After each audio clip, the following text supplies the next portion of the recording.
আজকে সকালবেলা ঘুম থেকে উঠে পড়েছি 6:15-র মধ্যে। তার কারণ হচ্ছে মেয়ে তাড়াতাড়ি আজকে ক্লিনিকে যাবে।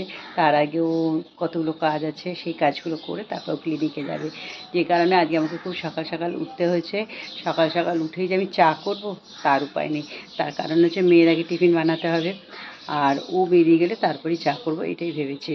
তা ওর জন্য করে দিয়েছিলাম, ওর টিফিনের জন্য করেছিলাম পরোটা আর আলু ভাজা, আর ও খেয়ে গেল কলা দিয়ে দুধ রুটি।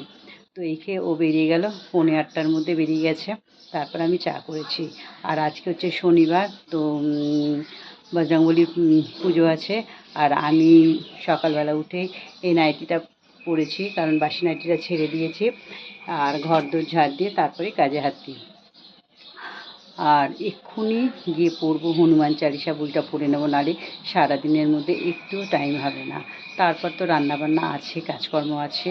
শনিবার যেহেতু আজকে আমাদের নিরামিষ, তো সেই জন্য অতটা খুব একটা চাপ নেই। করেই তারপর আমি যাব দোকানে যেতে যেতে 10:30 থেকে 11টা ট্রাই করি, কিন্তু দেরি হয়ে যায়, মানে রোজই দেরি হয়ে যাচ্ছে। আর তার মধ্যে পড়েছে প্রচণ্ড গরম, এত গরম, মানে গরম নেওয়া যাচ্ছে না। কয়েক বছরের মধ্যে বোধহয় এরকম গরম পড়েনি। আগের বছর থেকে একটু গরমটা বেশি পড়ছে, তবে এবারে যেন অতিরিক্ত, মানে রোজই বেরোচ্ছি মনে হচ্ছে যেন কালকের থেকে আজকে যেন গরমটা যেন একটু বেশি হচ্ছে। তো এই অবস্থা, মানে পাগল পাগল মনে হচ্ছে যেন সারাক্ষণই মাথায় জল ঢালি, কিন্তু জল ঢালার তো উপায় নেই, ঠান্ডা লেগে যাবে আবার। আর কত তুমি ঠান্ডা এসির তলায় থাকবে বলো। তো রাত্রিবেলাটা এসিটা চালানো হয়, দিনের বেলা চালাই খুব কম। আর আমাদের যেহেতু একদম 3rd ফ্লোর, উপরেই ছাদ, প্রচণ্ড গরম হয়ে যায়। তো দেখ, কথা বলতে বলতে হাঁপিয়ে যাচ্ছি।